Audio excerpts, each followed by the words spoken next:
Namaste, welcome to this Ask Me Anything Volume 15. And as always, thank you for all that's been sent in, comments under Volume 14, questions.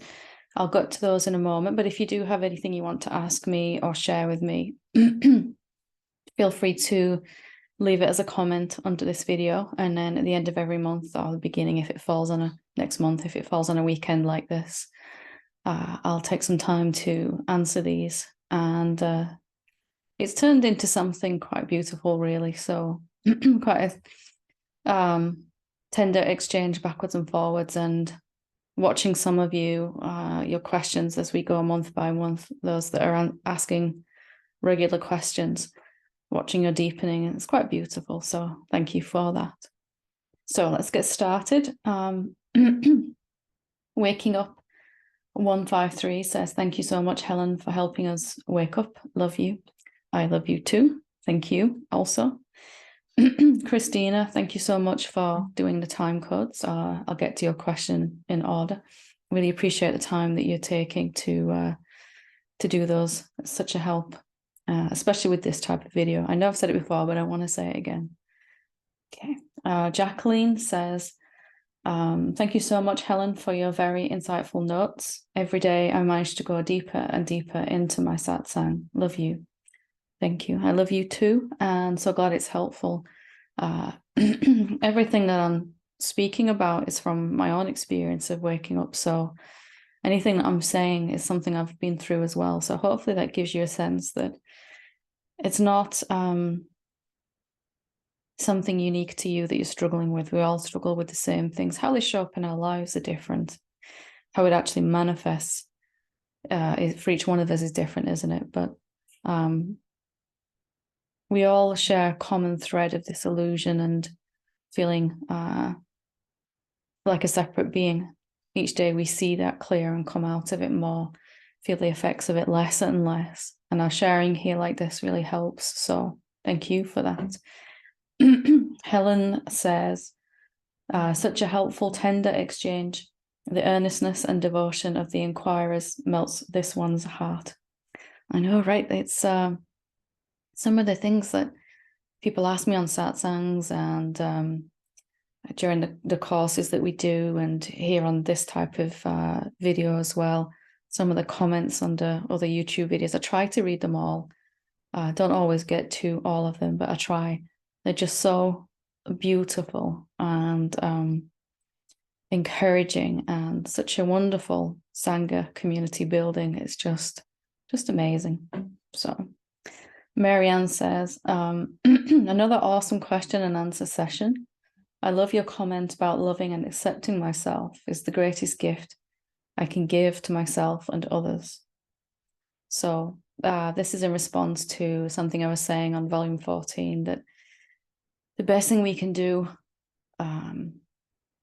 to help everyone else is to come to love and accept our own self. And yet perhaps it might be the most challenging thing to do that. To accept myself as I am doesn't mean that I don't have things I would like to improve upon, or qualities or traits I'd like to develop.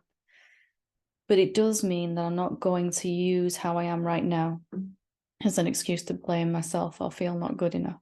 How I am right now is how I am. Love and acceptance mean the same thing here, don't they? How I am is apparently how the infinite self thinks I ought to be in this moment, and it could not be otherwise. And where it's going as this body and mind continues to reflect the truth of who I really am for each one of us is going to deepen. More of the things we want, less of the things we don't want. But let's see if we can love and accept ourselves right now, because as we do that, we find it easier to do that with others. And then with others, the whole world eventually is encompassed in your love and your compassion and your wisdom. So fantastic. Thank you. Mimi says, thank you for your wisdom, Helen. Thank you. And also for the questioner who mentioned Asperger's. There's a teacher of non-duality who is Asperger's herself. This could be helpful for you. Her name is Pernille Demore. I think I hope I pronounced that right. on YouTube under non-duality, the Awakened curriculum. Of course, Helen is excellent also. So that was a comment in response to someone who sent in something last month, who was worried that because they were dealing with Asperger's, and I've had people write in that are on the autistic spectrum as well. It doesn't stop us from awakening. It just means that we have our unique challenges in doing that. And I've worked with people, a couple of people with Asperger's and several people with autism, ADHD, all those kind of things. And it just means that we learn the truth in maybe a slightly different way, and we have to learn how to love ourselves, inclusive of this unique way that we come to the world. So thank you for suggesting that. The very fact that there is someone who is dealing with Asperger's and is awakened is heartwarming in itself, isn't it? That nobody is excluded from this, so truth is available for all. SK says, there we go. As I began this spiritual path, I tried to meditate. All of my spiritual teachers basically said, close your eyes and silence your mind. I couldn't do it.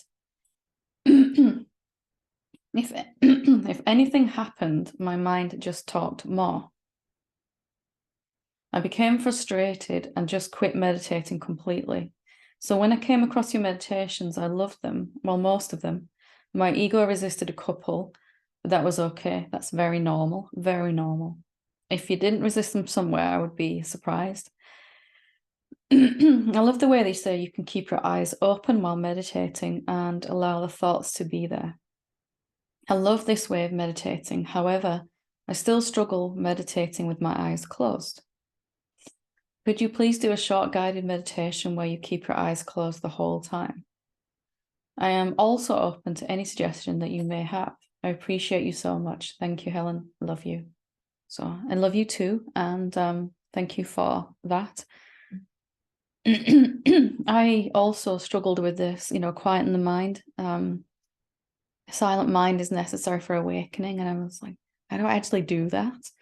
For such a long time, that seemed impossible until I realized that actually silent mind is the outcome of not believing thoughts rather than the first step. That nobody can quieten their mind. Nobody's managed to ever, except that the mind falls into silence when we don't value it so much as our first reference tool to understand reality. When we go more by direct experience and thinking about something, mind gets given the week off, the month off, the whole incarnation off, so to speak. Because if we're still believing our thoughts, and in effect we're saying with our energy, of course, without realizing that thoughts are the most important thing, and therefore mind keeps talking. And it keeps talking about how to solve this issue of awakening. But of course, it's talking about something it can't actually achieve. Only you can see who you really are. Your mind can only think about reality, the self, the infinite self. So we could do one, maybe we'll do one with eyes closed, but really any meditation that's already there is for the eyes open or closed at all. It doesn't really need to be either one in particular. So I would suggest just going with whichever one suits you. It's totally okay if you can never meditate with your eyes closed. That's totally okay. Just as some people really don't like it when I ask them to keep their eyes open for a little while when we're doing the zooming in and out. So if you can accept that, then you're going to be able to relax more into it. Doesn't matter if you want to keep your eyes open. It means you can bring your meditation into your day much easier in that way. So hope that helps. So Christina says, dear Helen, thank you so much for answering our questions. Last time about authenticity in difficult situations. Listening I realize I'm allowing the situation to dictate how I think, so it goes around. I'd love to hear more about how to stay in my power as the self. And the third option, the win-win, being authentic to what we are actually experiencing, e.g., when we feel resistance to doing something or resistance to how a person is behaving. You say, I quote, that would be honored and felt, unquote. So how do I honor resistance in the moment? When your once sweetheart now looks at you with anger and hate, and it saddens you so deeply, can you put some words on that? Like, if I am there right now in front of this person, and also in that moment, how to honor how the other person is thinking and feeling. Is there any practice, meditation, inquiry, or something that could help speed this up too? Thank you so much. Your wisdom is a treasure. Thank you. So there's quite a lot in there. Let me work through that. Love to hear more about how to stay in my power as the self. And the third option. So we're talking about normal human relationships where if I get what I want, you lose out. We both want to do something, we both want something, or we're having a disagreement. If I win the argument, you lose. If you win the argument, I lose, and we both feel even more separate from each other. So if we can see that there must be two apparent separate beings, not actual, and that really on some level we must want the same thing, here's the third option in that. Then we can just quietly inside ask that third option to manifest, where we both feel happy, fulfilled, peaceful, not forcing that on the other being, just opening up a space inside our own self where we can feel that, achieve that. That's the win-win rather than win-lose, lose-win, all of that. So just expecting that there is, and knowing that there is another option available is the key here. Being able to step back a little bit, at least in that moment, and say, we both want something, and we both think we want something different to each other. Where's the place inside me where we both win here? We're both happy. So, that's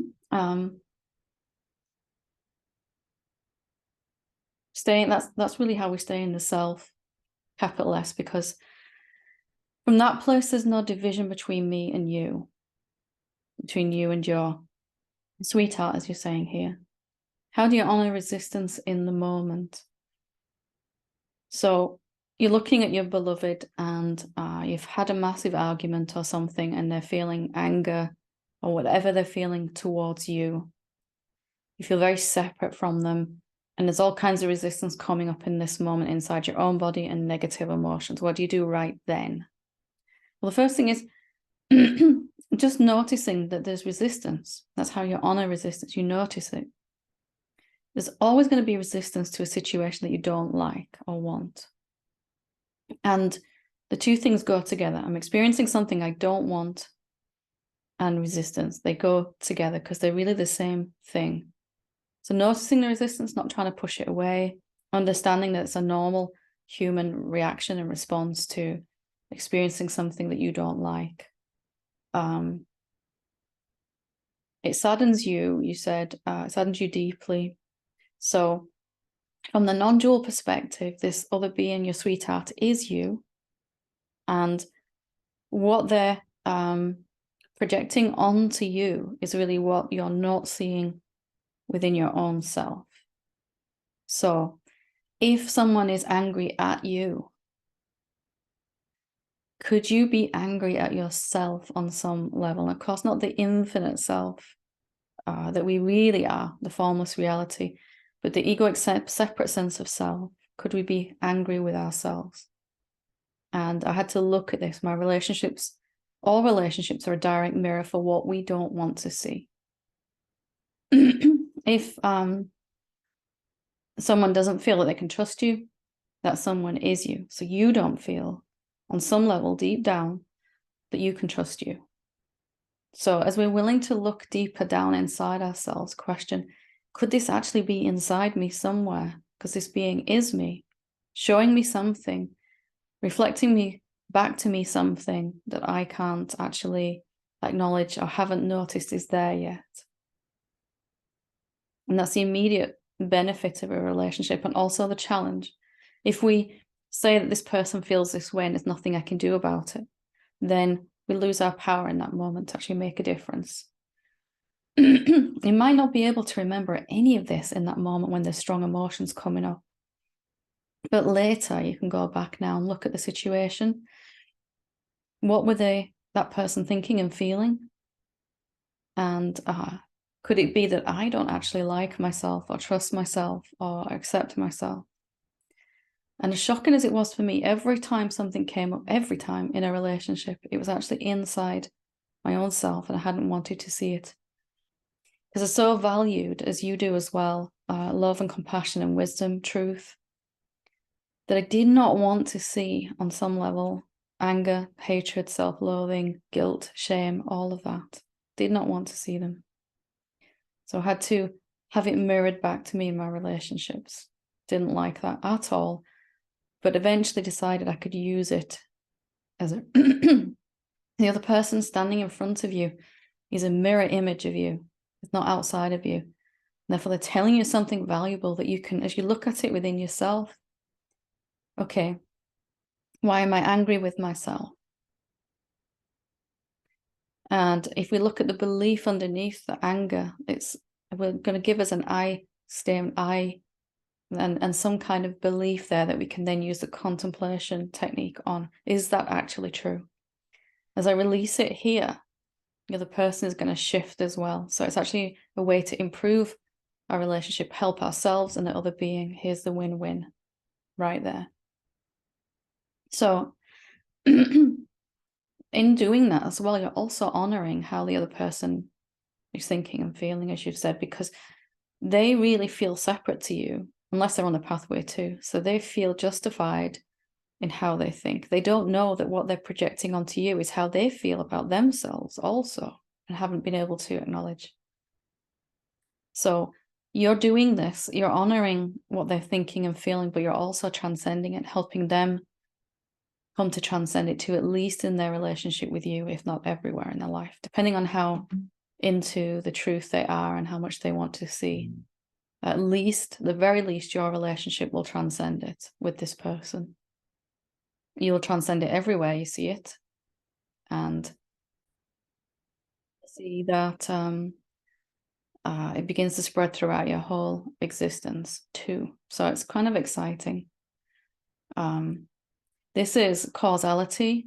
There's also a video I've done Satsang many months ago rather. Is there really cause and effect? You might want to check that one out. Check out the contemplation video in the core teachings playlist too, if you haven't seen it already. That's all about this, how to deal with it, how to use a question to undo a belief. What we're seeing out in our world is really what we're not looking at inside, because we don't know it's there usually. And then even if we get a hint that it's there, we kind of go back to sleep with it because we don't want to look at it in case it's true. I don't want to look at the fact that I feel ashamed of myself in case it's actually valid. When we actually look, we find ourselves to be something much more beautiful than that, much more whole and perfect already. And these beliefs fall away. And then you can stop experiencing the ripples of these beliefs, the reflections in your relationships. And of course, an intimate romantic relationship is a real close-up, right in your face mirror, right here, you know, whether that person's physically with you at the time or not, there's still this mirroring going on constantly. Okay. Mimi says, someone mentioned narcissistic. Have a listen to singer Carl Jones, who wrote a song, Only Love, on YouTube. He wrote the song after awakening about his father being narcissistic, guaranteed to make you cry. Thank you for sharing that. I haven't heard that.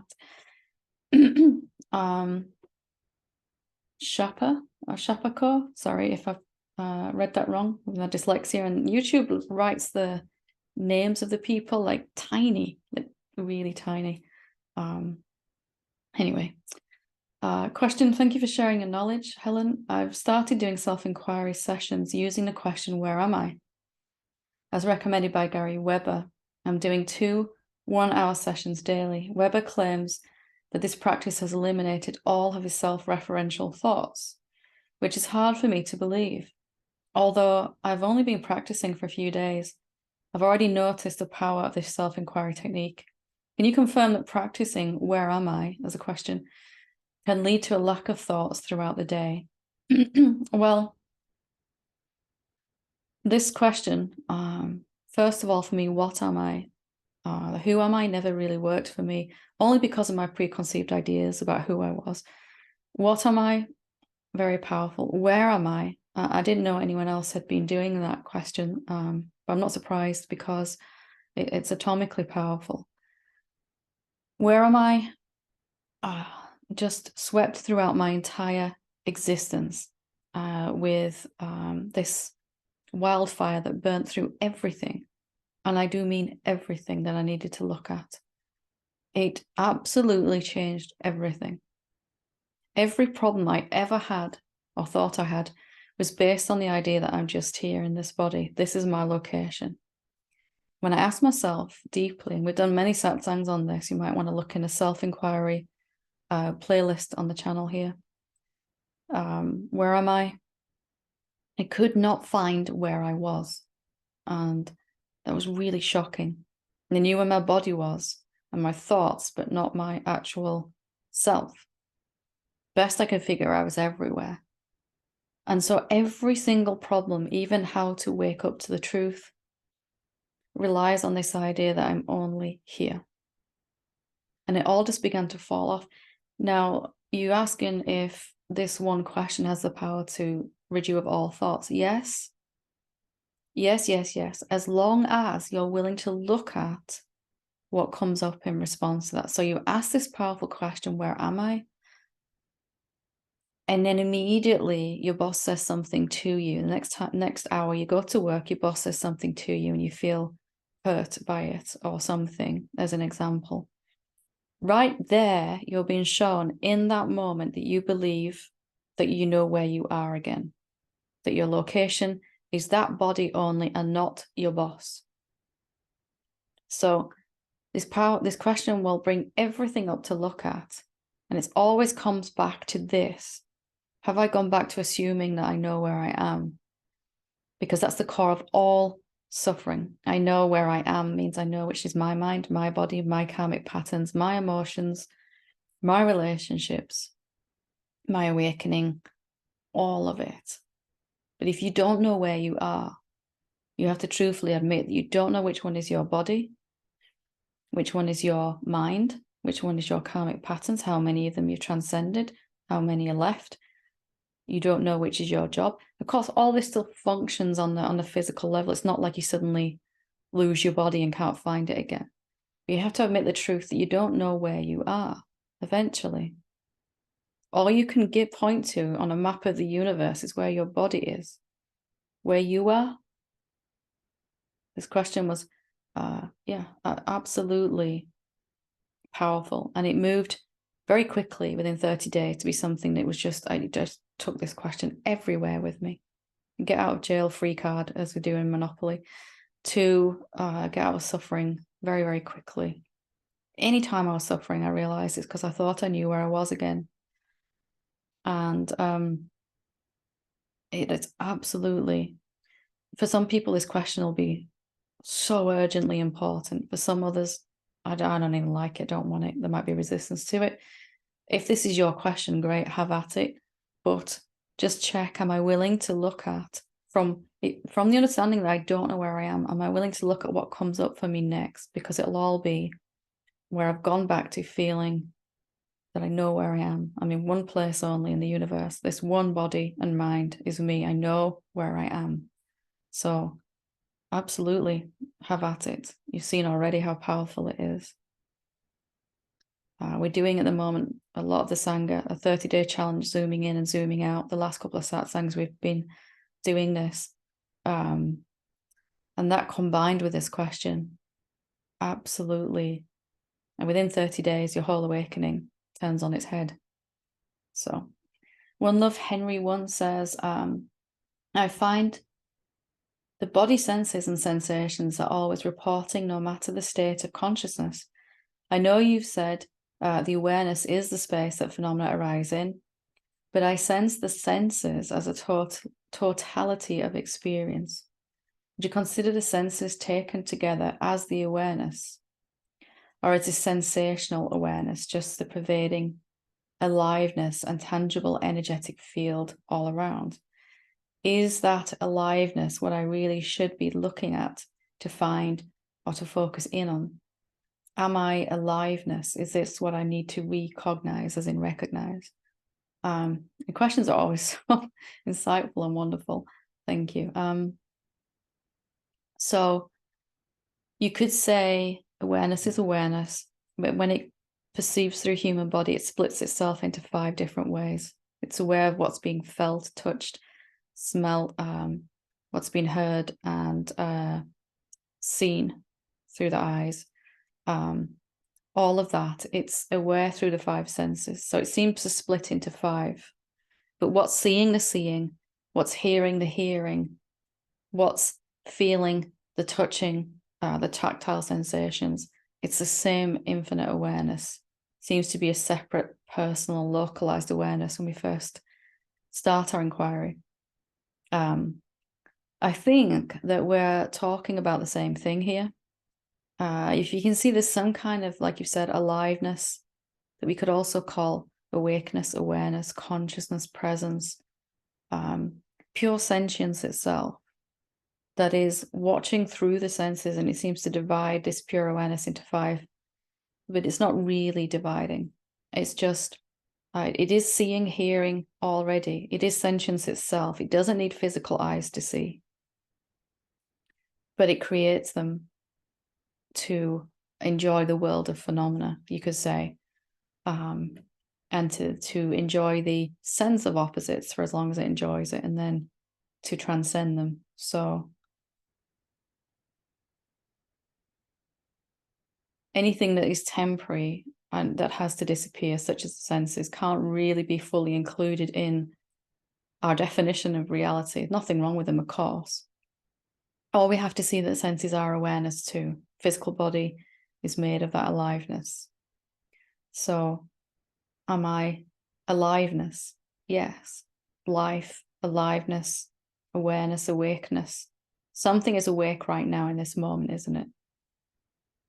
The waking state is here. But there's something that watches the waking state even. Right now, you know your body is awake, out of bed, watching this. Well, maybe you're in bed, but you get the idea. Right now, you know that the waking state is here. You that knows is that aliveness. So hope that helps. If I haven't quite hit it on the nail on the head, just write back in and we'll dive deeper into that. I feel that you are definitely on the right track there. Absolutely. Okay. Fishy D&B says, how is the self able to dream every shape, and why do they appear in the way that they do? I don't know. That's the one question I can't really answer. You could say the self creates all of these shapes in manifestation because it likes to, or it's its nature to. When it doesn't need anything, so it doesn't need to create. It doesn't even need to understand itself or explore itself or recognize itself as the infinite awareness, the unmanifest self. That desire, that drive only really comes once it's moved into form. So why does it do that? The closest I could really get to understanding this, having an answer, is that it is its very nature. That's what it does.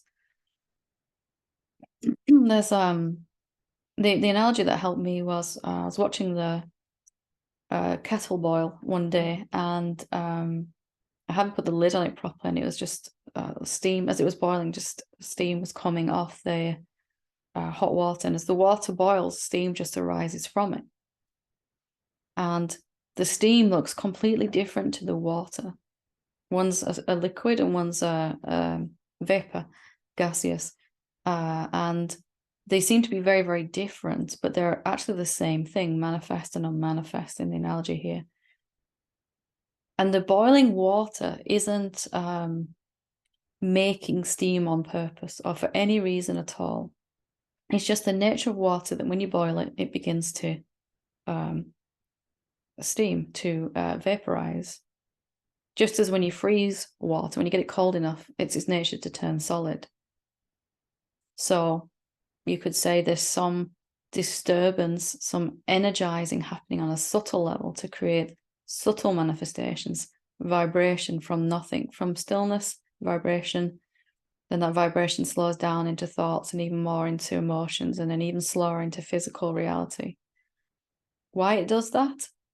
I don't know. I know in the manifestation itself, what's already manifested is kind of teasing, urging, bringing forth what wants to manifest. So we're very likely to get much more of what we've already experienced. There isn't really a why, because the self, the infinite self, doesn't have a reason like that, does it? It's not one of those satisfying answers, I know, because mind wants a, and I know you're not asking this from a level of your mind, but mind wants a definitive answer. But the closest I could come to answering this was there's no reason at all why it does it. And yet it continues infinitely to come into shape. And when it takes the shape of a human being, it has this capacity to think. It can make these objects called thoughts. With that comes identification, misidentification, and the whole shebang, right? So why it does that? It's just part of the self, isn't it? Somehow. That's about the best answer I can give you. Yeah. I spent many weeks and months trying to look at that from every perceivable angle I could to figure out why, and I still don't have an answer, but I'm at peace with that. It's I don't know why are these words coming out right now. I don't know, just seems to be what's happening.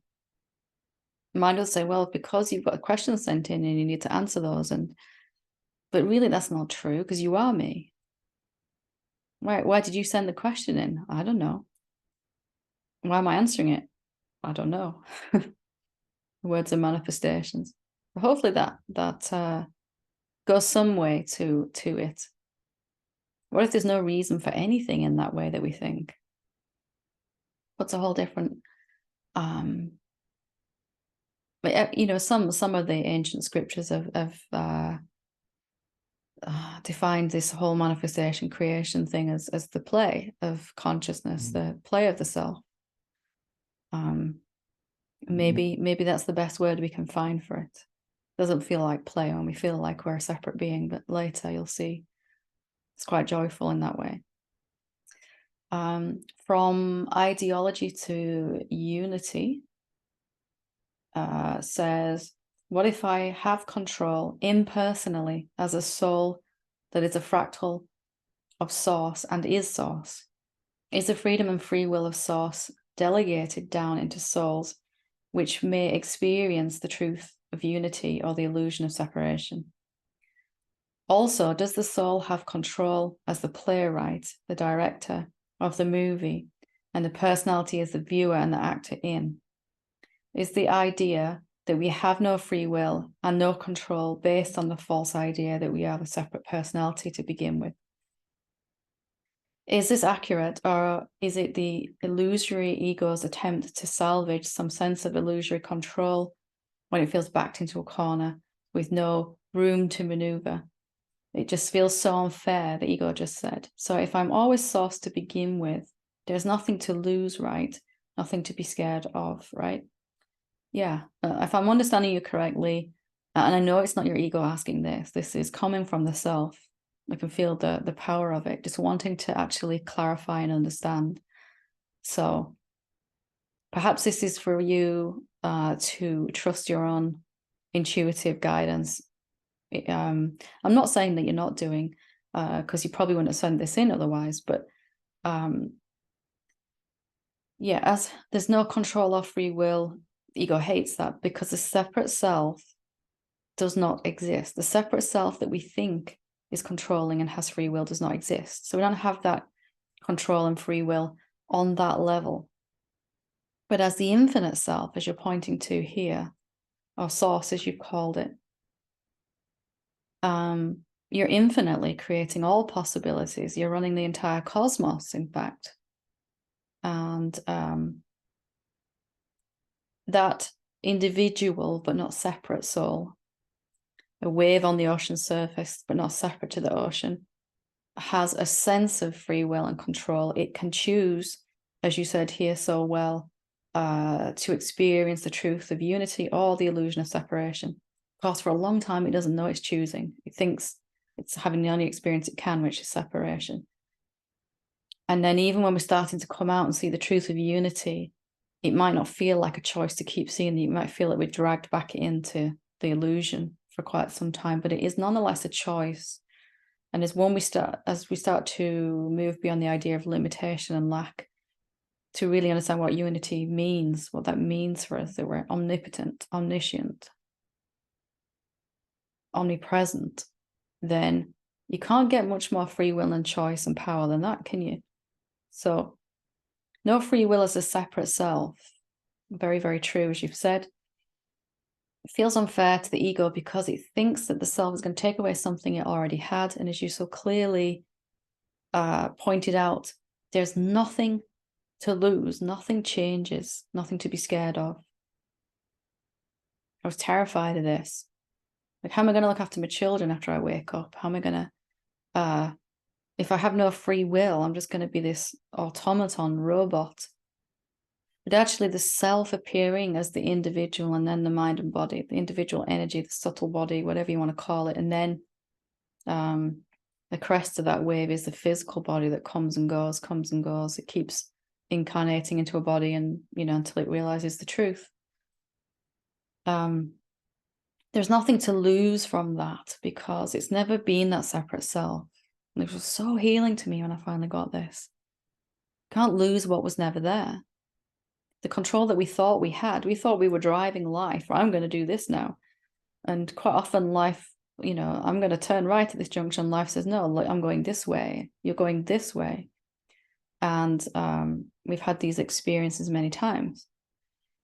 So as you realize, I was never driving in the way that I thought, or I am the driver, I am the vehicle, I am the road, all of the above, and all possible destinations. Then it's like, actually, what infinite choices. I'm experiencing myself right now as these words, as your question, as all the furniture in this room, as the planet, as the whole universe. Pretty cool from there. So just want to reinforce, if I'm always source to begin with, there's nothing to lose. Absolutely correct. In fact, there is everything to gain. And I do mean everything. Because this idea that I am a separate self has cut us off from so many possibilities. So many possibilities. Of course, we couldn't transcend it until we can. But life starts to really take on a different quality after seeing through this. Much more beautiful. Like the most beautiful orchestrated, choreographed show, musical, dance, movie, whatever you want to, that you're directing and starring in, as you pointed to. You're the script writer, you're the director, you're the actors, all the actors in it. And you get to experience from all those different angles as well. It's kind of fun when you transcend that from ego's perspective, it'll always seem unfair because there isn't, it feels like the self's taking away all of its goodies, all of its toys and tools. If you can see that's not true, then you're already breaking free.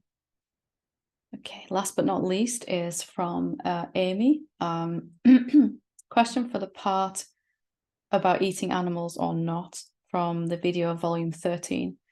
You're not labeling yourself as eating a specific diet, and I don't either, since it's not helpful for me. However, you do talk about foods with more life force. So you're still saying some foods as more full of life force than others. So I'm just curious about what those are for you. I've done most of the things you have been, like vegetarian, vegan, then raw vegan over a period of 5 years, and I felt worse than ever. And I have created a host of health issues from doing that. And I did it because my spiritual path at the time demanded it. It seems to be a very dangerous or tricky topic to get into with a lot of spiritual people. Oh yeah. Oh yeah. Been there, done that. But I'm curious about this thing where you find more life force. Finally, I'm new to your channel, but thank you, in capitals. I love the way you seem to be able to but the words dance around after a while. It's not your typing at all.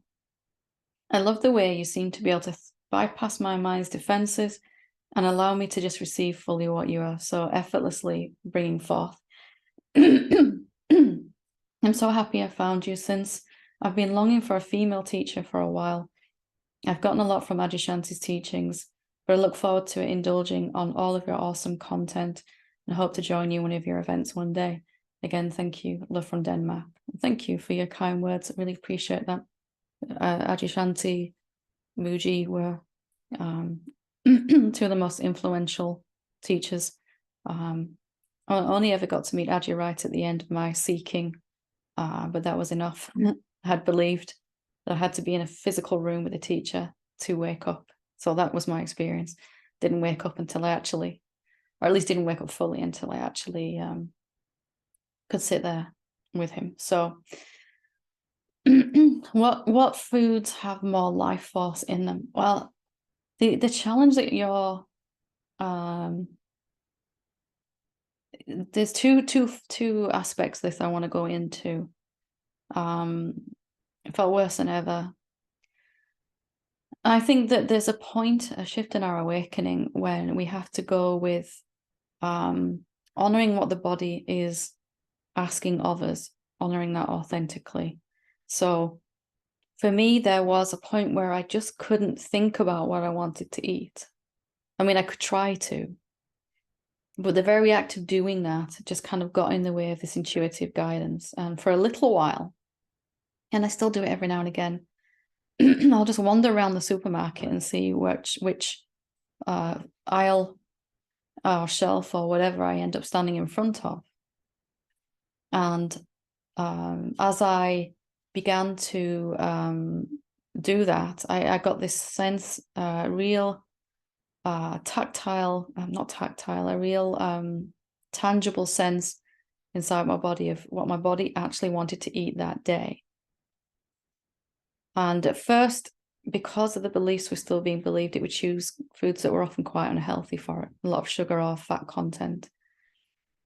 Over the time I've been honoring, its choices have become more and more intelligent and what's healthy for it. There's tend to be foods like fruits and vegetables. I still don't eat enough fruit even now. Hands up with that one.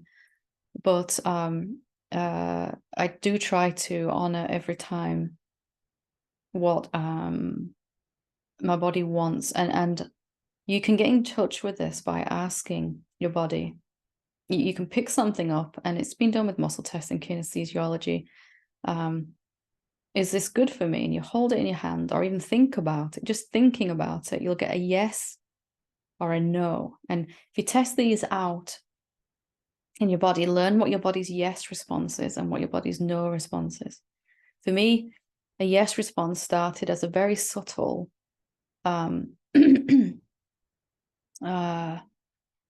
opening, a lightness, a relief, sometimes even goosebumps, sometimes even, if it was really, really clear, a thrill of bliss, a moment of bliss.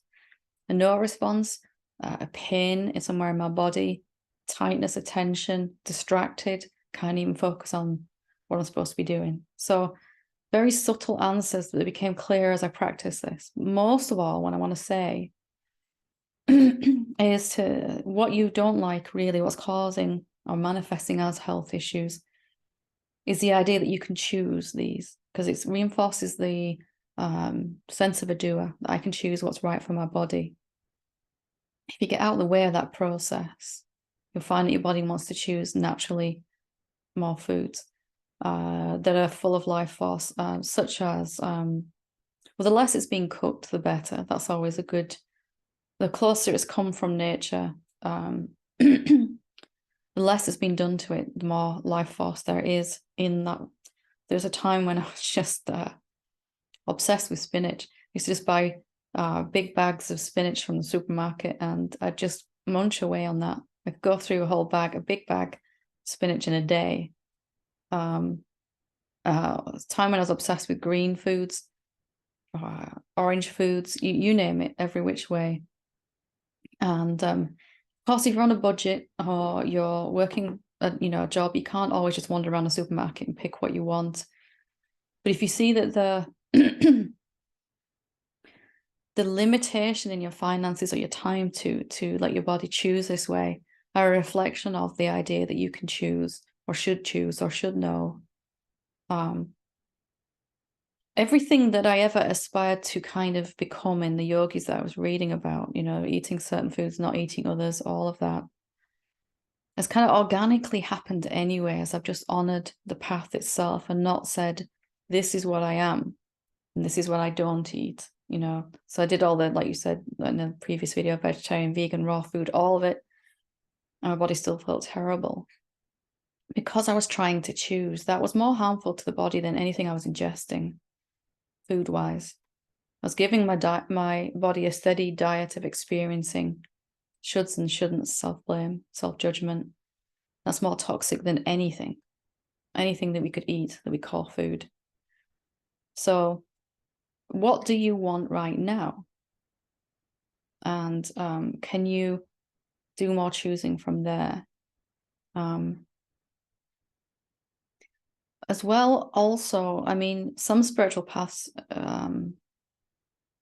suggest particular diets. Some even go as far as to say you should not do this, or you should not eat this, you should not have sex, or you shouldn't eat this, or shouldn't drink alcohol. And maybe all those things will diminish anyway as we're honoring our own self. I'm not saying those pathways are wrong. They work for certain people. But the moment you said to me, you should not eat that, if you said that to me, it'd be the first thing I want to eat or to do. You say I can't do something, I want to do it. Just there's something in me straight away that, and I'm sure a lot of us are like that. So I, like non-violence, things like that, all the things I used to aspire to in the 8 limbs of yoga just begin to happen anyway as you respect yourself in that. So I can't say, it's all a long way around saying what those foods are that have more life force in them for you. But you get used to, you can feel this out. You can say, if I say my name's Helen, my body feels a certain way. If I say my name is Susan, there's a subtle and yet noticeable difference because my body knows what's true and what's right and what's a higher frequency. My body and everyone's body is always giving us answers all the time, real-time guidance, and we overrule that every moment.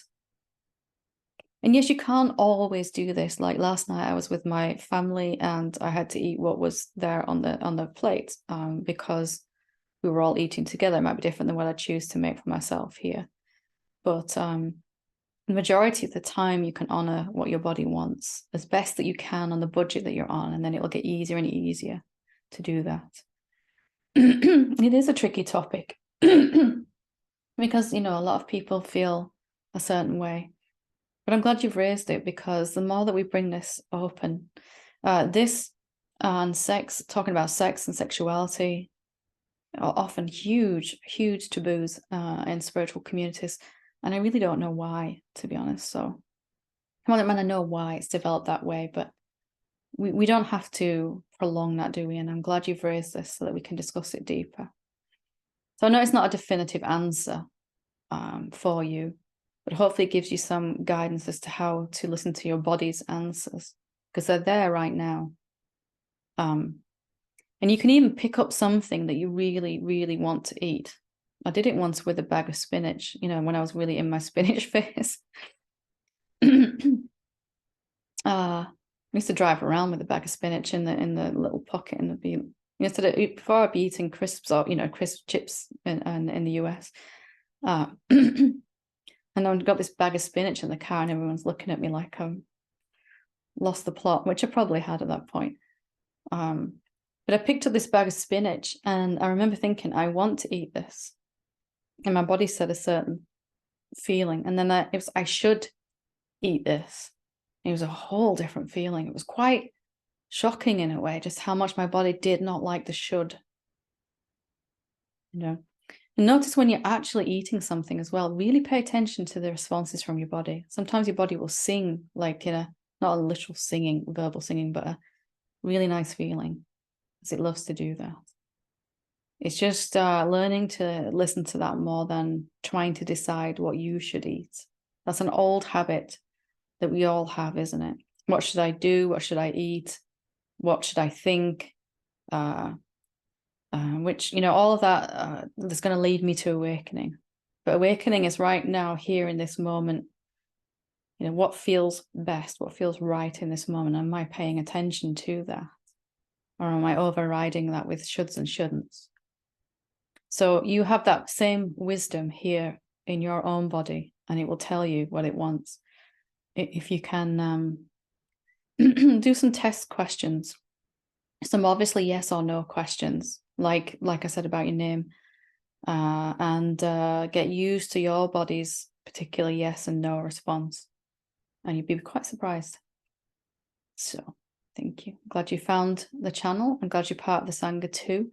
Same goes for everyone that's watching this. I'm really, I'm always so inspired and awed and amazed by questions that you ask and the things that you send in as a community, and how loving you are already.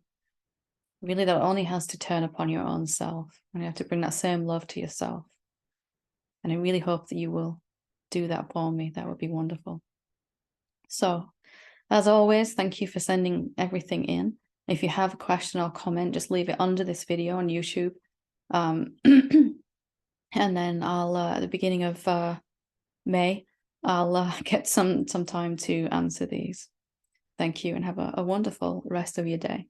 Namaste.